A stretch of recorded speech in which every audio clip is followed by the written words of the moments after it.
Sì.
I think I'm loud enough. Can you hear me? Okay, sorry. Right. So, hello. So, welcome to the panel on Europe's digital future.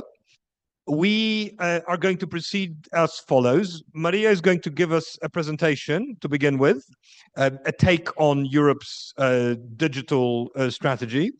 Then we will hear from Dimitri from the European Commission, who is going to be dialing in. And then we will have what I hope to be a relatively free-flowing conversation between our panelists, in which I would like to involve as many of you in the room as possible, especially, I will say, the young people, because this is all about the digital future, and the young people are the ones whom we are going to leave with it. So I would love to hear from you as we move along. It's going to be, I'm going to try to make it as conversational as possible after Maria's and Dimitri's words. And why don't we kick off? Maria, over to you.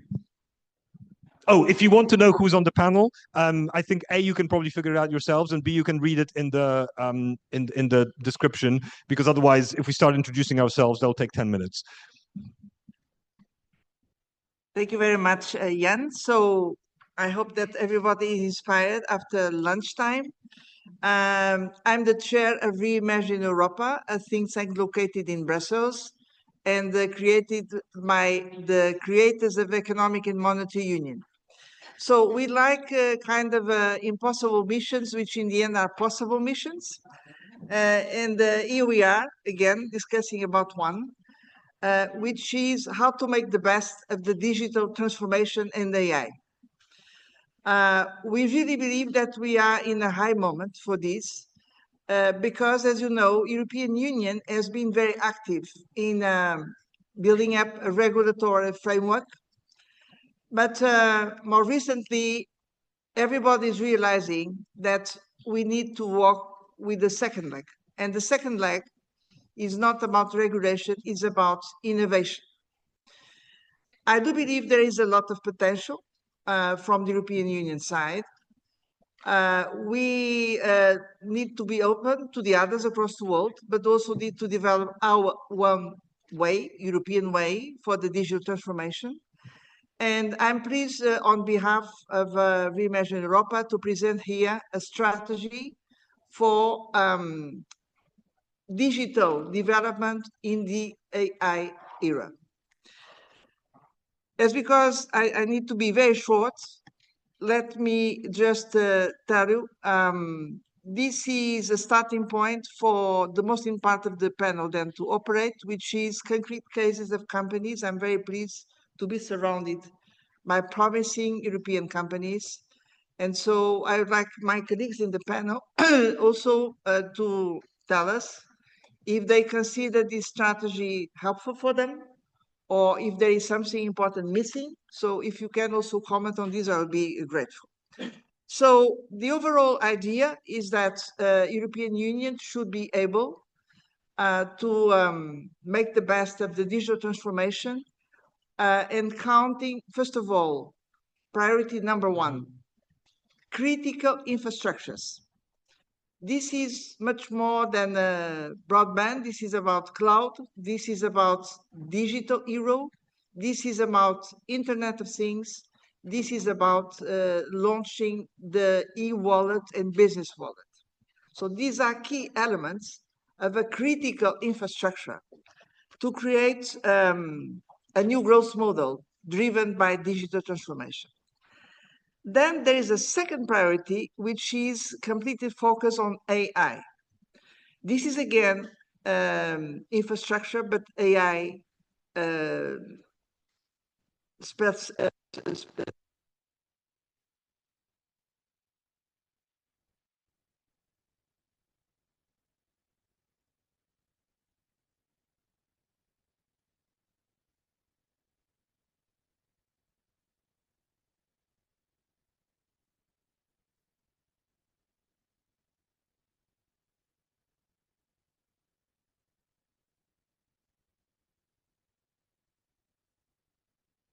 priority, which is advancing research in key priorities where we have a chance, example, the quantum, but also providing the labor market in Europe with the necessary skills at all levels.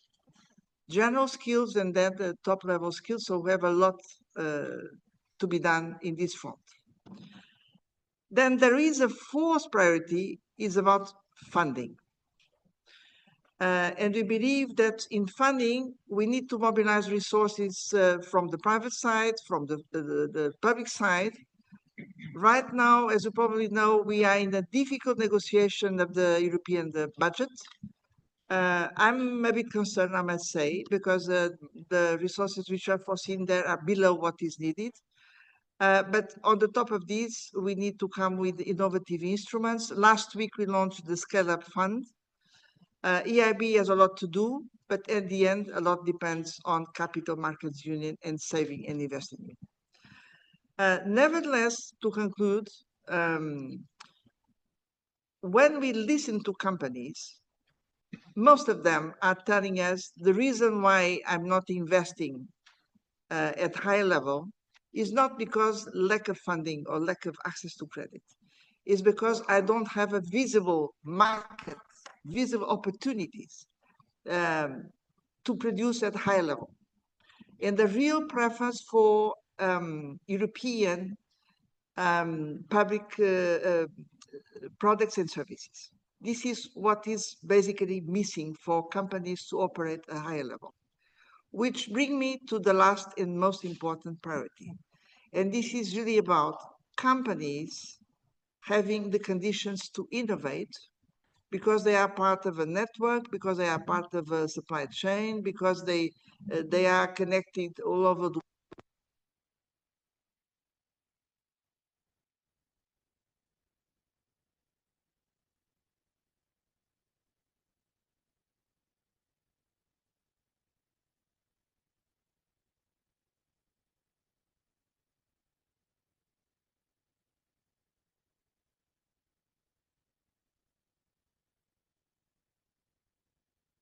Right. So I think now we're going to ask Dimitri to weigh in. Dimitri, can you hear us? Yes, I can. Can you hear me? Yes, we can. Wonderful. Good afternoon. So, colleagues, I will give you a little bit of an overview of what we mean by technological sovereignty. And I think it's actually closely linked to what Joao just explained to us and what it means specifically for Europe, because the European Commission adopted just last week an important tech sovereignty package.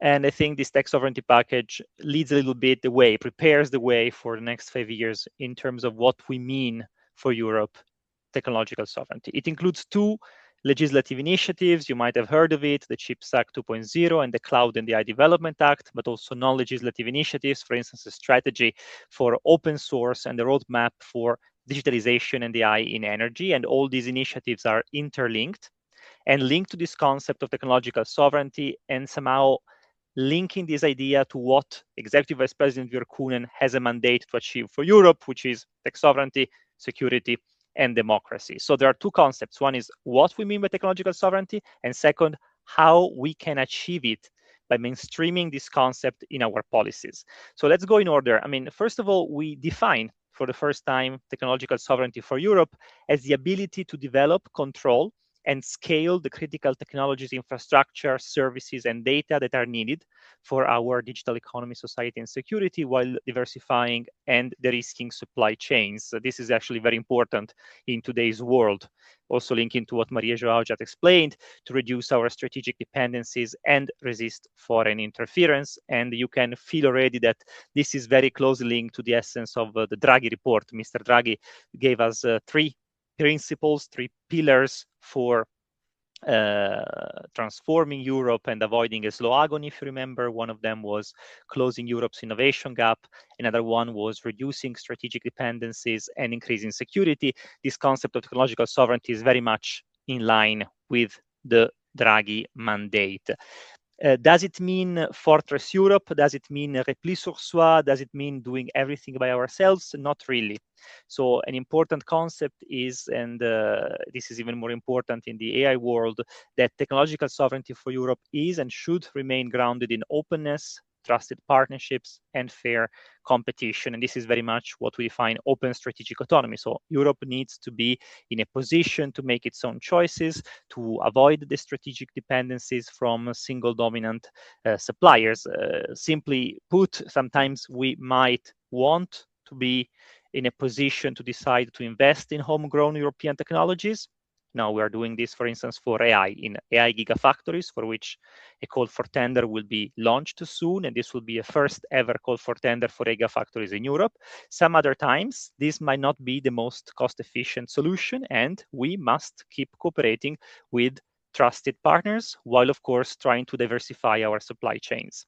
So for me, an important concept that I want to pass today in this conference, and thank you again for the invitation, is what are the levers to achieve this European digital future marked by technological sovereignty. So the first one is what I mentioned, the importance to reinforce the resilience of supply chains. And this can mean sometimes to move towards a European technologic stack, so doing it European. Some other times it might mean effectively managing global technological interdependence. So technological sovereignty is not tech decoupling simply because sometimes it's too costly to do so. Second, and this is very important, Europe must win the battle of adoption. Sometimes we have a little bit these negative narratives on Europe. Europe is lagging behind. Well, in some cases, when we look, for instance, at the adoption of AI, the figures are actually in firms, especially. So business adoption of AI figures are pretty positive. More or less, in terms of adoption, we are around 20%, both in the EU and in the US. And this is very much in line with the apply AI strategy of the Commission and what Mr. Draghi called the vertical AI use cases. So using AI to boost our European industrial strength, for instance, in robotics, for instance, in health. And we have many of these strengths in Europe. We have a lot of talent, and we should be able to leverage this talent and the largest single market in the world. And third, we must pursue our European way to technological sovereignty. So this European digital future must be also in line with our EU values. It's not any digital future. It's not the same that another country would want. This must be grounded, for instance, in the digital, but also the green and the fair transitions, putting sustainable innovation and investments at the center of it. And I mentioned before the AI gigafactories. These will be energy efficient AI gigafactories, and energy efficiency is also the core of the new Cloud and AI Development Act, the CADA of the Commission. But we're also talking about a human-centric approach. This is in line with the AI Act. We have our own way, European way, to do AI in line with the European Declaration of Digital Rights and Principles, and this is what makes Europe unique.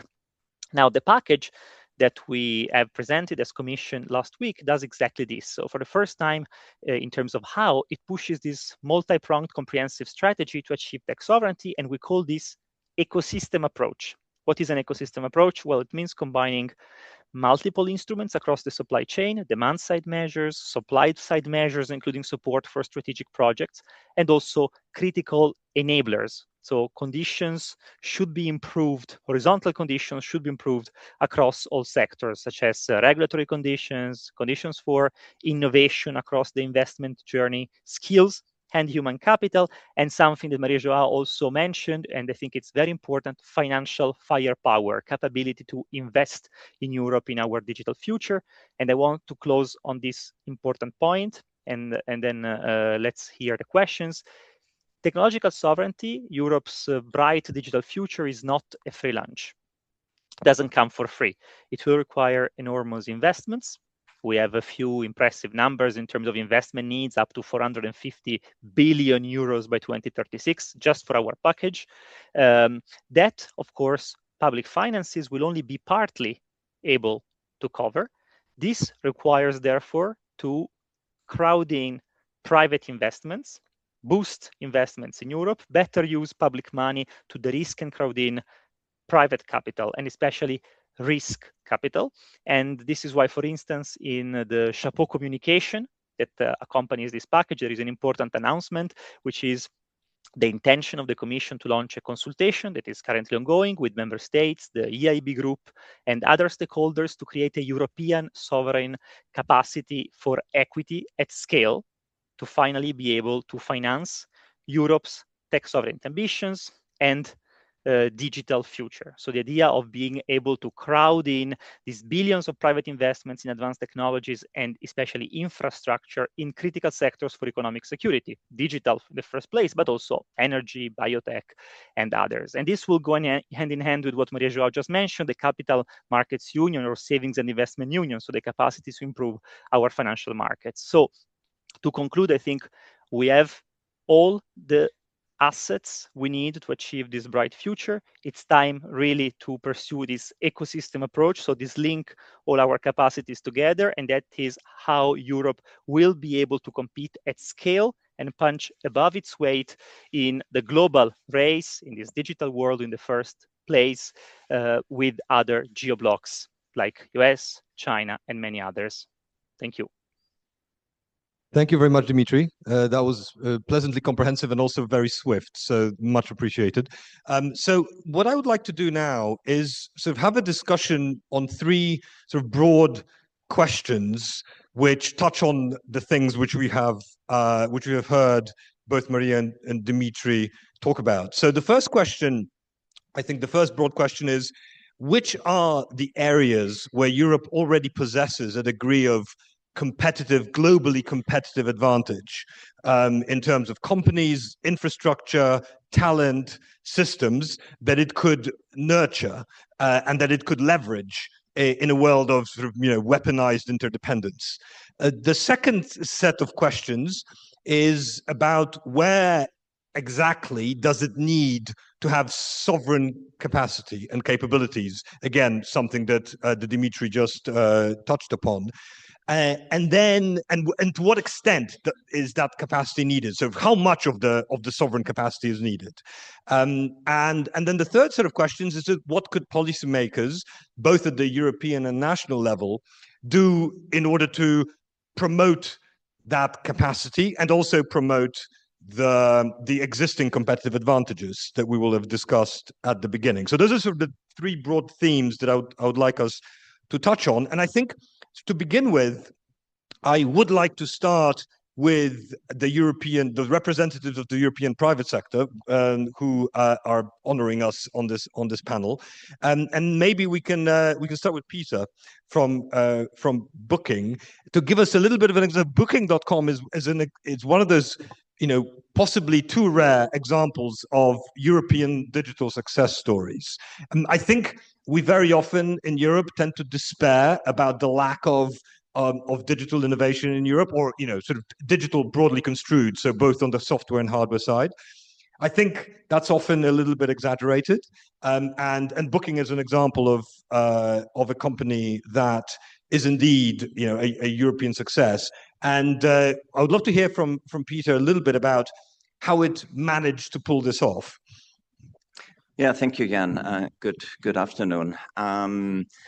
It's the beauty of working for a B2C company that people mostly recognize the brand because they hopefully use it often and hopefully with good experience. But what people don't always know is the corporate story behind. So Booking.com was founded 1996 in the Netherlands. So really in the early phase of the internet taking off, by the way, same year that Amazon was founded in the US. I'm not sure there is a secret sauce that I can talk about, but one thing I'd like to emphasize, kind of why did Booking succeed? And it sounds obvious, but still worth emphasizing, because it solved a problem. And that's what we continue to try to do every day and every year, because companies don't succeed because a plan in Brussels or a roadmap in The Hague or Berlin decide that something is important. Businesses and companies succeed when they solve problems. Now, in our case, that is taking the friction out of travel. Travel is still today one of the most fragmented markets that you can imagine. I'm sure all of you know how complicated it can be to combine a flight with a hotel, with an airport transfer, with finding the right restaurants and attractions. And this is what a smart and entrepreneurial student in the east of Netherlands in '96 kind of saw and had that vision to use this new thing, the internet, to make hotels in Amsterdam, that's how it started, make them visible to guests from the US. I think from there it's scale. Starting in a small market like the Netherlands, from the very beginning, the vision was to build an international, a global business. Well, the name says it all, right? The name is not Dutch. Indeed.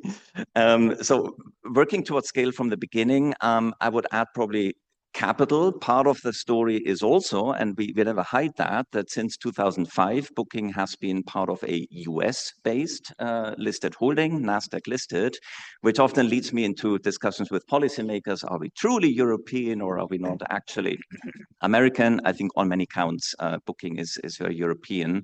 Headquartered in Amsterdam, 6,500 employees there, number 3 R&D investor in the Netherlands, etc. So solving a problem for customers and partners, scaling from the very beginning, thinking in international global context. And then I guess the third thing I would add is never stopping to innovate. So we started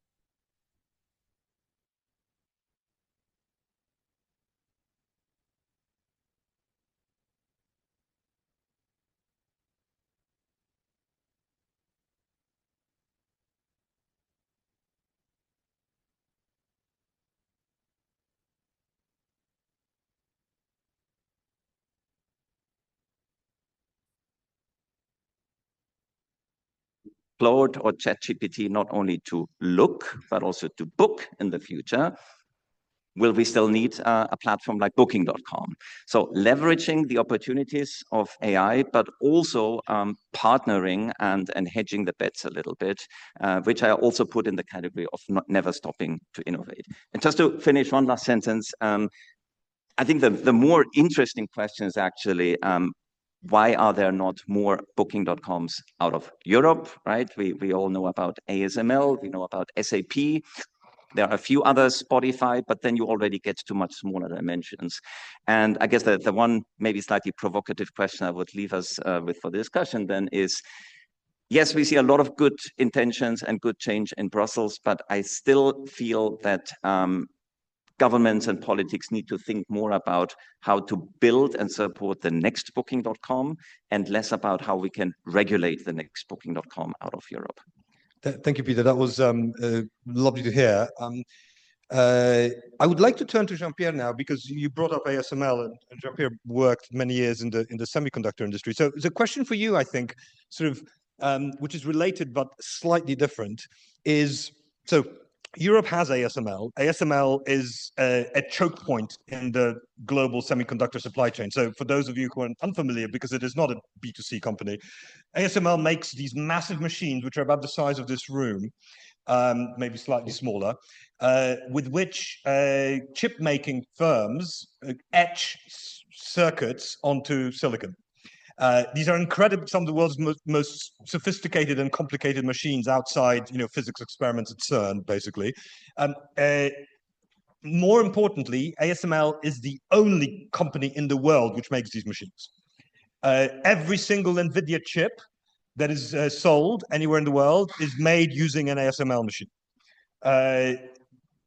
There is no competition. America doesn't have one. China doesn't have one. China is trying to build them. It's when you talk to experts, typically experts say that this is where China is furthest behind in the semiconductor supply chain when it comes to technological catch-up with the West. So ASML is an incredible trump card, pun and intended and not at the same time. So Europe has that. How, in your mind, how is it possible for the rest of the European semiconductor supply chain to be using ASML maybe more? And how easy would it be, given ASML's domicile in Europe, to actually, does it make it potentially easier to build up sort of advanced chip making capacity, a bit of which, as Dimitri was alluding to, Europe probably does need? Yeah.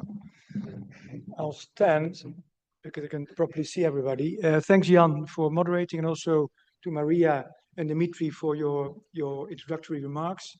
Given the complexity of your questions, I would say I'll try to be as concise as all previous speakers combined, but a couple of remarks. First of all, and perhaps you know this Chatham House rules, so I can be very candid and very open in what I'm going to share with you. Does anyone know what percentage of ASML turnover is in Europe? Raise your hand, just. 1%. 1%. Let it sink in. Only 1%. And this is a company originating from Royal Philips. Many things in the Netherlands originate from Philips, ASML, NXP, from NXP, my former company, Nexperia. But if we are talking about, Maria mentioned it, about shaping markets, we need, honestly, I believe personally, we should really do our best to keep a company like ASML in the Netherlands. And that goes also for a company like Nexperia. And I see 4 parallel avenues for action. First of all, you may not like it, but I believe we should continue to engage with the US. They are still an ally, and we still need them for the years to come. Whether we like the crazy man with orange hair, the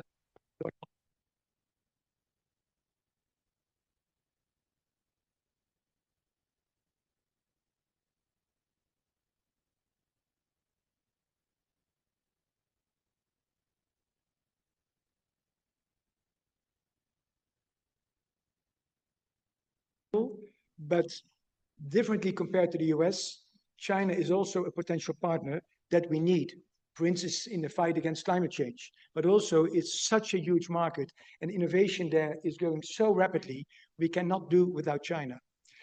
Thirdly, I believe that... Dimitri? No, he's on mute, someone else. Vabbè, allora cancelliamo, poi quando avrà parlato, avrà altre proposte di date, mettiamo. Va bene, grazie, ciao. Grazie. I thought the Chinese were listening in, but any Huawei equipment? Indeed.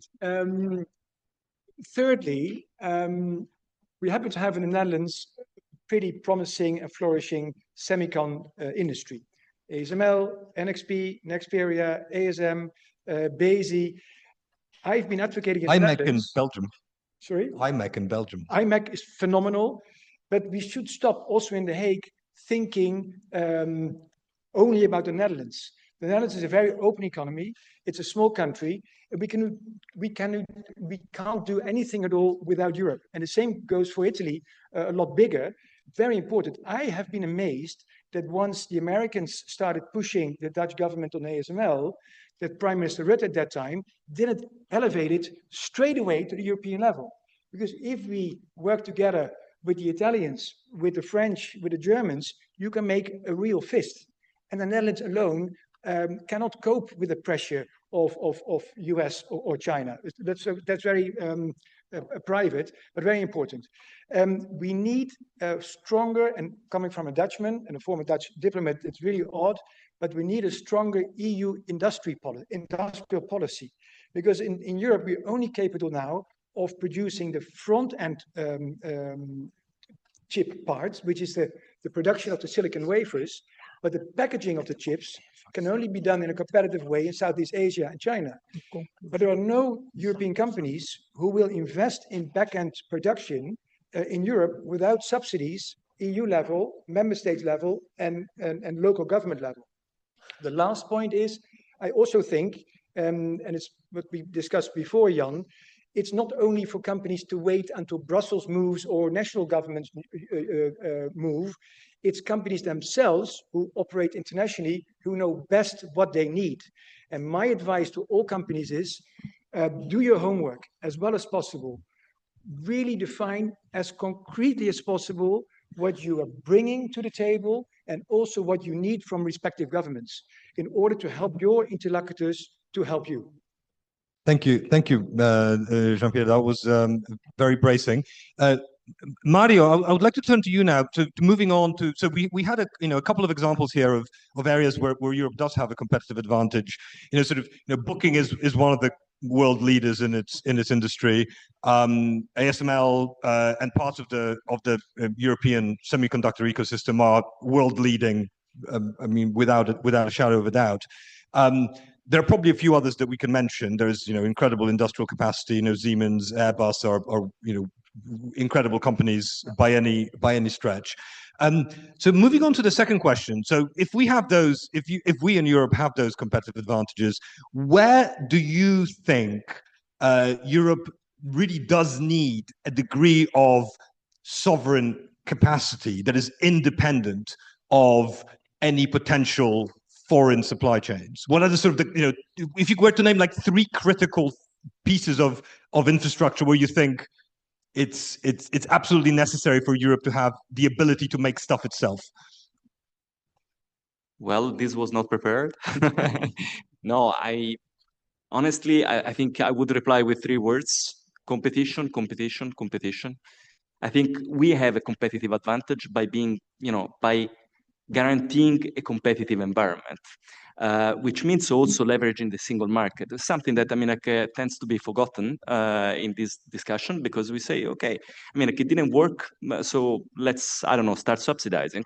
Well, because we don't have a single market yet, and because countries didn't want to have it. So I don't think that should be abandoned. And I want to, if you allow me, I will try to be brief. I know that there are a lot of speakers, but I want to make a step back and be the economist here and drive your attention on something which is becoming quite familiar, which is this striking contrast between the effects of AI at micro level. When you see like controlled experiments, you see AI that is fostering like amazing benefits, right? You observe amazing increase in productivity at micro level, but then you don't see that at macro level, right? You see AI everywhere except in productivity statistics, as paraphrasing, the Nobel for the economics, a solo paradox, right? What is behind that? I think there are 2 root causes.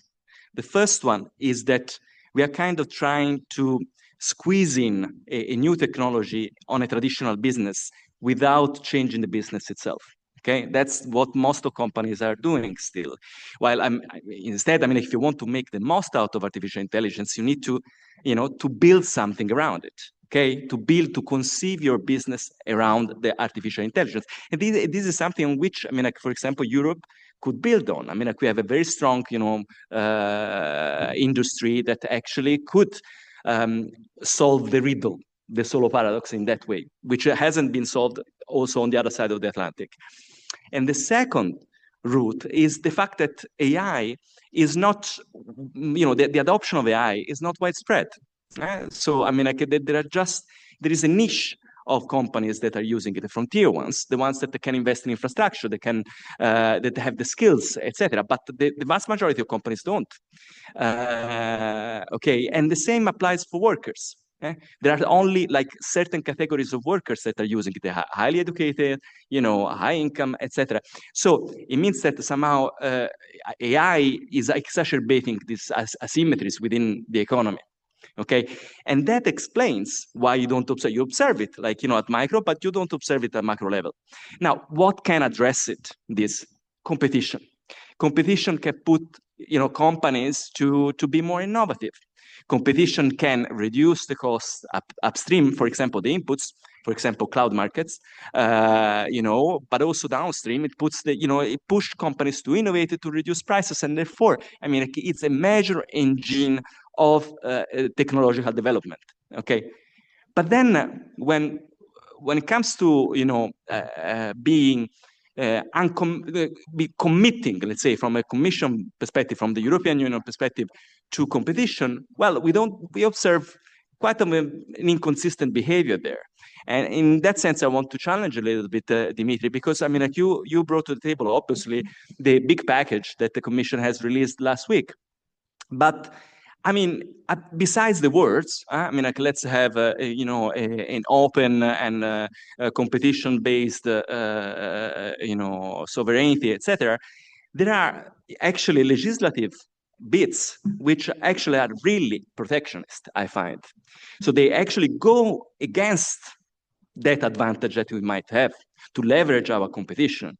I mean, to tell one, I mean, like, which is evident, is the fact that, you have certain security levels from 1 to 4, and non-European companies cannot attain the 3rd and the 4th level. So you might not be able to, if you are a foreign company, you might not be able to participate to a public procurement auction if the authority believes that, I mean, like, for, I don't know, whatever reasons, I mean, like, it is necessary to have such a level. Okay, so just to conclude, I mean, I think, in order to be successful, we need also to be coherent, and we cannot just simply becoming protectionist while our strength is competition. Yeah, I mean, I think I very much agree with the idea that competition is the thing that I think certainly the European Commission should be focusing on really, really strongly. And in order to follow up on that, I would like to bring in Danilo. We were talking earlier. Danilo used to work for Mastercard among other companies, and I think one of the one of the areas in which Europe probably does need its own infrastructure is payments. To a certain minimal, to what degree, how much of that capacity is necessary is probably an open question. But it is, in a world where we have geopolitical fragmentation, there are certain things which make the economy go around. Payments is obviously one of them, that should not be basically wholly dependent on some external provider. And at the moment, to all intents and purposes, payments is being provided by external firms like Visa and Mastercard. So, Nick, sorry. Nick, can you? Huge apologies. I don't know why. Why did I call you? Sorry. Anyway, could I ask you to give us a sense of why, how much on the example of payments infrastructure, how much does Europe need of it to be independent of any sort of possible external influence, and how much of it is already there? And then we'll come into the competition point that we were discussing. Fantastic, thank you, Ian. Yes, first of all, I will try to demystify the concept of independence and self-sufficiency. If that implies autarky, then I think we started with the wrong foot, right? When you look at many of the European players in payment, but also in other digital technologies, you see an emerging school of thought, which some start to call the minimal viable sovereignty, right? So it's not a black or white, I have a sovereign stack or a Euro stack, or I have a US or Chinese stack, but it goes to a very simple question: what am I trying to solve? What issues am I trying to address? And so if you're thinking about addressing security, continuity from an economic perspective and democratic control, you start looking at technology that need to be gain a full, I would say, sovereign control. Think about identity systems, think about defense, think about intelligence, think about cybersecurity, and so on. So there is no compromise. The challenge is, foreign actors could interrupt the service continuity. The challenge, and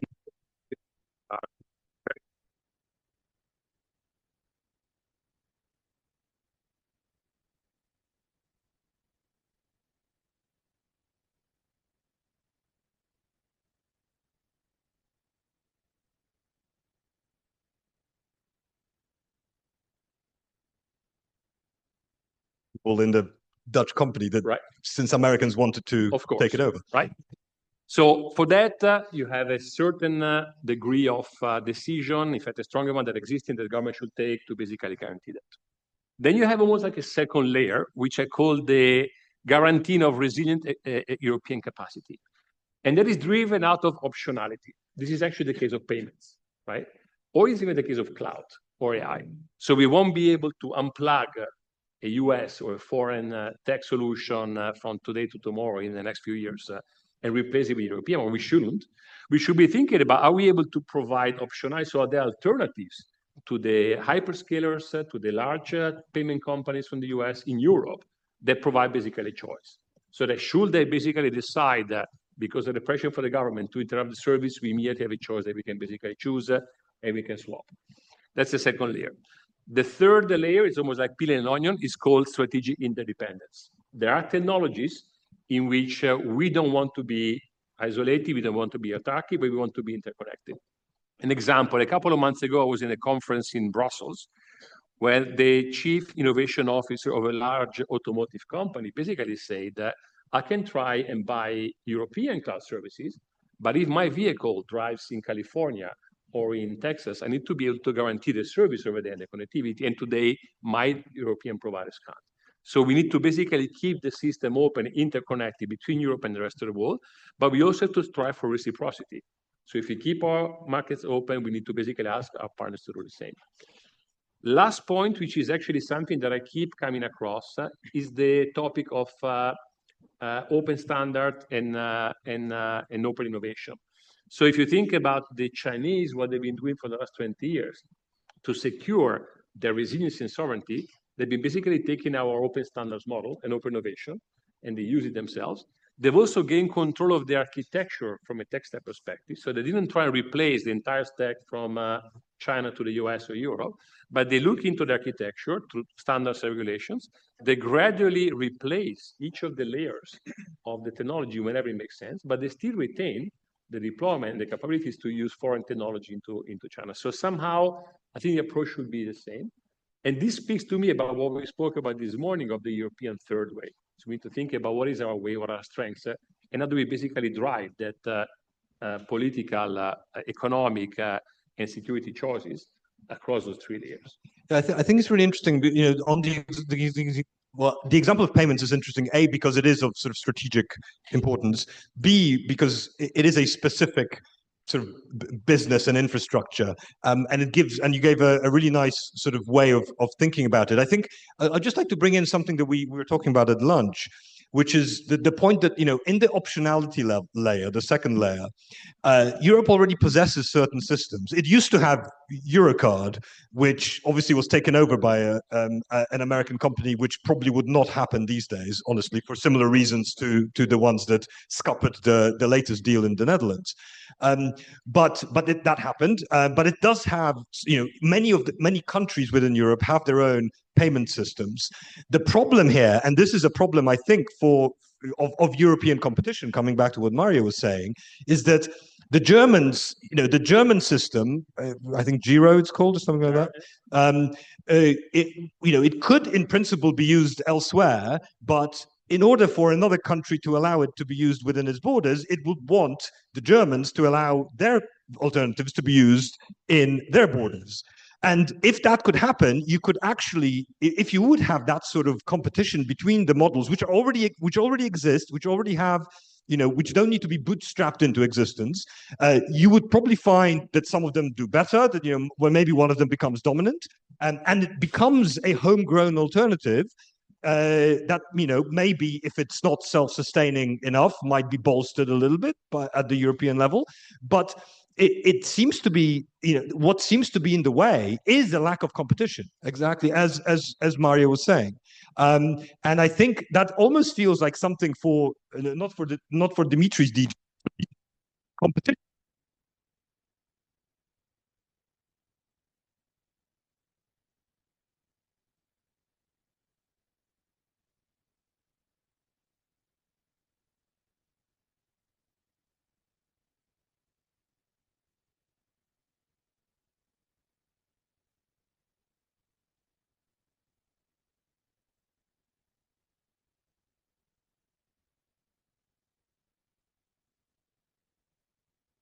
In open banking, PSD2. So by trying to preserve, and of course doing this rightly, the privacy and the portability of data by consumers from a bank to another bank, that change in legislation basically unleashed an entire new market. And today, the largest fintech in the world is actually in the UK, which is Revolut, right? So we are able to basically drive it at scale at the moment that we use regulation in a smart way. The other point to me is about optionality on the way the payments can take place. So today we all speak about the digital euro, who's going to come and solve every problem that we need to solve for today. It's a bit of a panacea story. While the world is actually a multi-rail world, if you put yourself in a consumer, as a consumer today, I should be able to choose if my payment is made by a card, by the way, prepaid, a credit card or a debit card. If I want to pay account to account, I might be using cryptocurrencies, stable currencies. So giving the choice basically means that I'm able to protect the European consumer while creating a true European market. And so that I think what we need to focus on, the smart use of regulation and the idea of openness in different technology and choices without having the Commission or any of the member states pick a specific technology as the winner. If we pick the European digital euro as a winner, we're going to lose it. If we leave it open and the euro, let's say the digital euro becomes another technology that I can use in my mix, then we're basically going to win. Thank you. So before I turn to Wolfgang and Sandro to conclude, I would like to open this up to the floor, especially the young people in the room, and ask ask them what they make of the last question that that we're going to be talking about, which is what they think, what the young people think that European policymakers at the national or European level be doing in order to facilitate, building this minimum viable sovereignty and to be bolstering the competitive advantages that Europe already possesses. Is there anyone, especially not necessarily among the very youngest people in the room, but anyone in the room that would like to weigh in? We have a.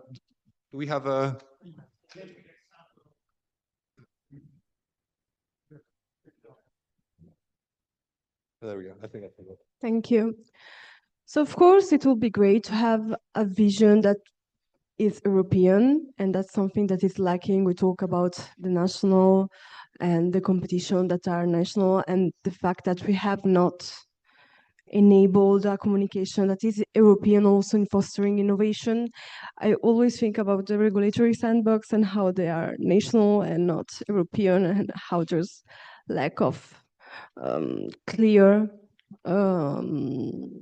rules about it, and that could be something that is great. I would also add about university and how we should foster innovation and multidisciplinarity, because if that's lacking, then there's no innovation for AI in particular, I will think.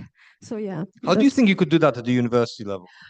The problem with university, in my point of view, is that it's vertical and sectorial, and I think that there's a lot of lacking on activities and courses that could be engaged by different people with different backgrounds.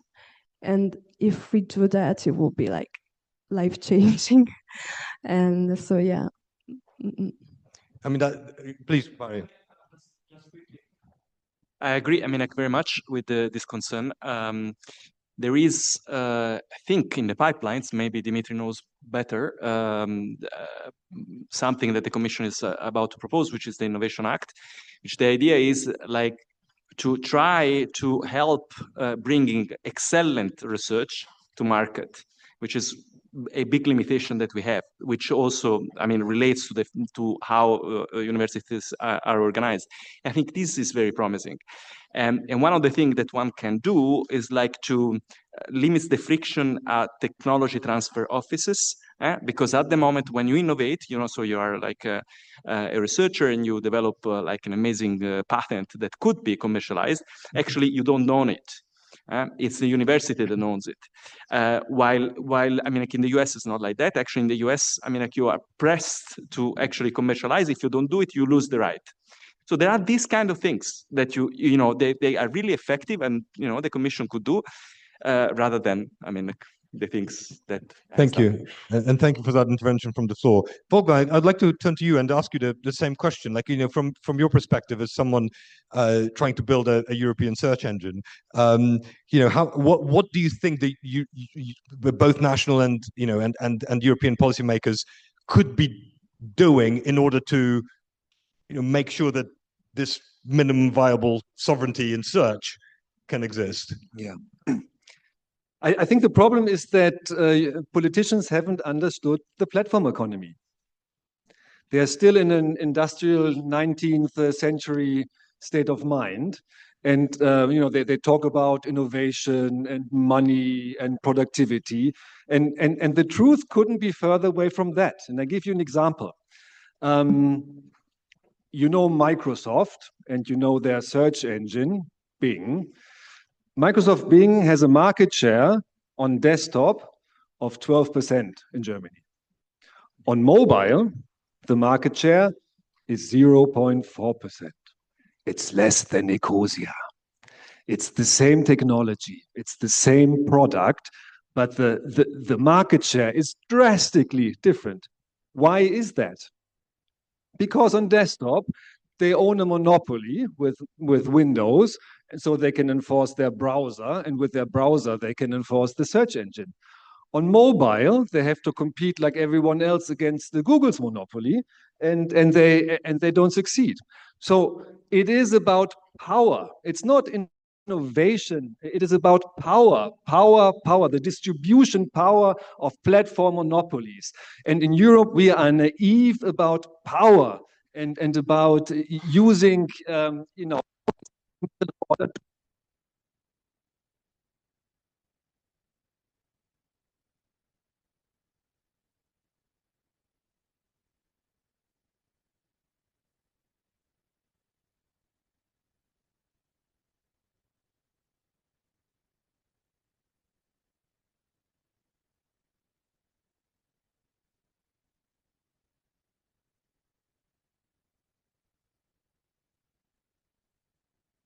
Chancellor said, you are lazy, you need to work longer, and also you are too sick. Yeah, you need to be less sick.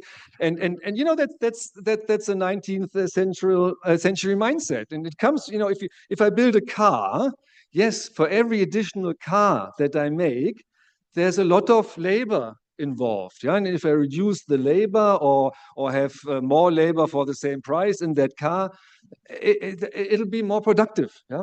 But if I have a search engine or a browser or an office software or a social media platform or an operating system, Every single additional search that I deliver has a requirement for zero labor. Zero. It's the zero marginal cost. Yeah, zero margin markets. So so we need what we need to do as Europeans if we don't want to send our wealth somewhere else, and if we don't want to be then also blackmailed, we need to use our platforms, the ones that we have, and that will close the productivity gap in IT and across the other sectors, because it is basically only in IT.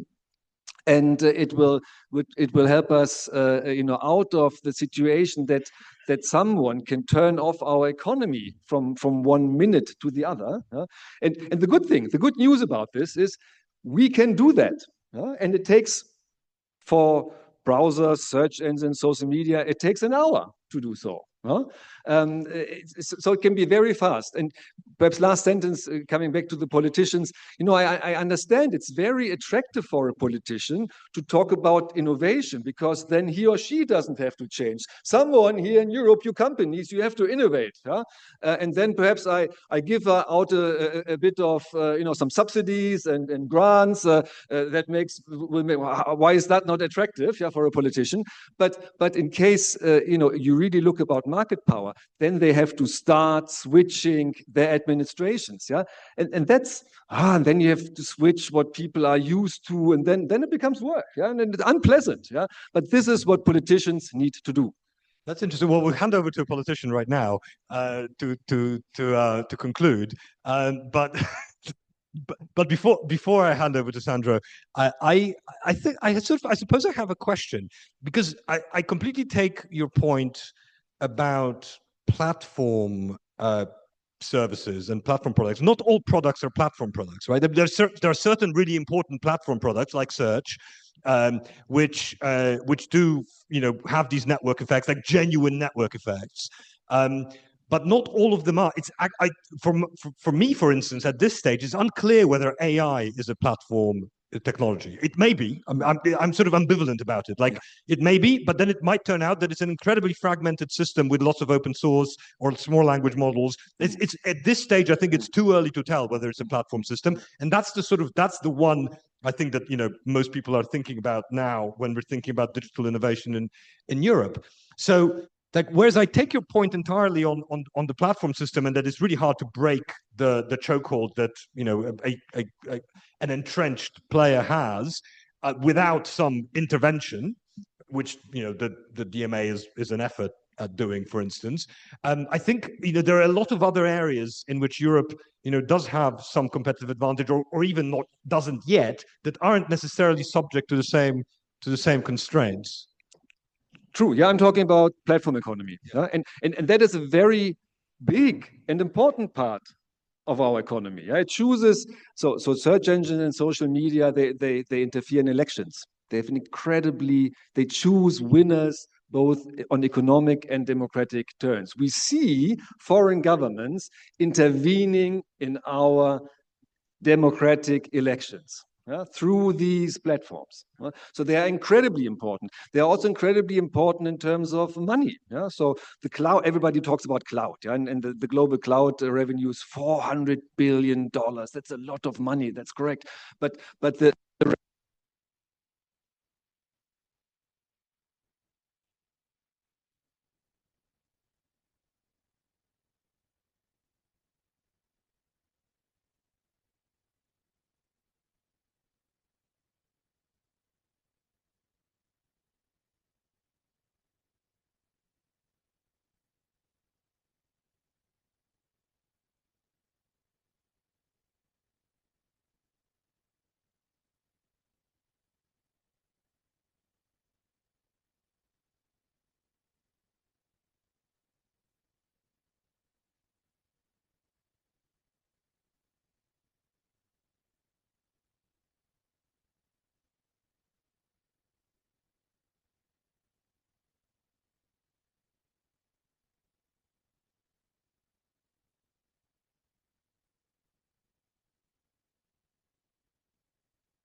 by companies, like Booking, like Nexperia, like ASML.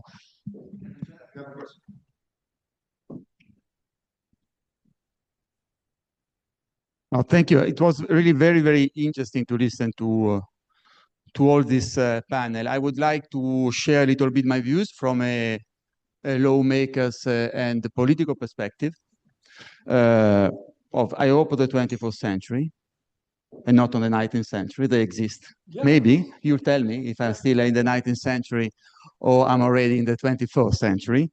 First of all, let me say that we are very satisfied that we have managed to, since 2017, 2018, to change the language and also to change the debate in Europe, because European sovereignty didn't exist as an idea, as a concept, as a matter for debate until 2017, 2018. And today we are talking about how we can take back control as European on issues which are out of control at national level, which require transnational strategies, and which require also a public transnational strategy, which cannot be left, because it's a matter that cannot be left only to the private sector, to the platform. This is already something which is, I can claim as a victory, because in Brussels, the word sovereignty didn't exist. Now, why we have imposed successfully the issue of sovereignty, be it in defense, be it in the industry, be it also on AI and digital. Because we want to promote a European approach to all the issues that we have discussed and on which you are the expert, not us. Because we think that there is a third way possible. Third way compared to whom? Compared to the Wild West, which is the United States of America, especially now that Trump is back, or better, the Silicon Valley is back. And the full and fully regulated approach of China. Full and underline, fully regulated approach of China. Why I insist on this? I insist on this, first of all, because we think that we might be naive, but we still believe in values. We are not the only one in town, by the way. I see someone called Leo 14, who has the same approach as Europe. And they say a very simple thing. AI is the biggest opportunity of our era, but we are not at the service of the algorithm. We want to put the algorithms at the service of the key political choice, public goods we want to promote. And to put the algorithm at the service of the public goods and of the key choices that we want to do for our societies, you need also to regulate. You need also to regulate. Because another mantra that we have dismantled, it is the neutrality, the digital neutrality. For years, the big tech has sold in the United States first and around the world that the platforms are neutral. The platforms are not neutral at all. The platform can make fundamental, not only economic choice, but also societal and political choice. Therefore, as the platforms are not neutral, we want to push the platform to comply with our principles and our values. And we want also to fight against interferences through platform in our democracies, which are happening, and which are happening continuously.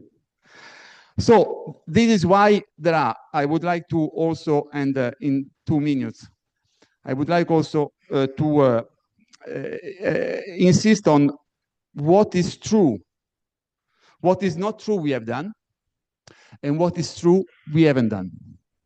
In my perspective, after having listened to you. It is not true, and I also said it to Mario Draghi, it is not true that AI, and I'm talking about AI, not other issues. It is not true that the reason why we are lagging behind as Europeans on AI is because we have regulated AI. And it's not true because historically we have accumulated a delay in 20 years and the AI regulation has entered into force 1 year ago. So historically, it cannot be this. It cannot be this. But it is true that, I mean, we haven't done 2 things. we haven't competition. Competition. The problem is the EU regulation or the 27 national barriers. Because I think that we certainly have to simplify. It's the light of the experience. I mean, AI change every 3 years. You know it. In 3 years, we don't know the AI we will have in 3 years' time. That's what they told me in Harvard 2 years ago. They're right. So it is clear that, I mean, we have to regulate in a smart way, setting principles and values, because we cannot regulate the detail. And it is true that we have to simplify what we have done because it's completely new. It was the first time in the world that we decided to have a systemic regulatory approach to AI and digital issues. So certainly there are some things to change, to simplify, to make it clear. But the real problem is still the national barriers of the 27 member states that cannot let us to promote what we need for sovereignty, an European cloud, for example. Just mention one of the ideas that we have mentioned. And so I would like to see our national leaders, instead of doing papers where they blame what they have done 2 years ago, insist on how determined they are to dismantle the national barriers that prevent a digital and AI competitive market to emerge. That's a debate that we would. But what is true on the contrary? So what is true that we have not done, and in my view is one of the key. We haven't done a capital markets union. We haven't done a union of investment and saving. And so it's not true that we don't have smart startup also in the AI sector. It is true that when they want to scale up, they address themselves to the venture capital from California. And very often the venture capital from California tells us, come to us. We give you the money. We believe in your project, but come to us. So that's the point. In my view, the other point on which we really have to insist is a capital market, a truly integrated capital market union.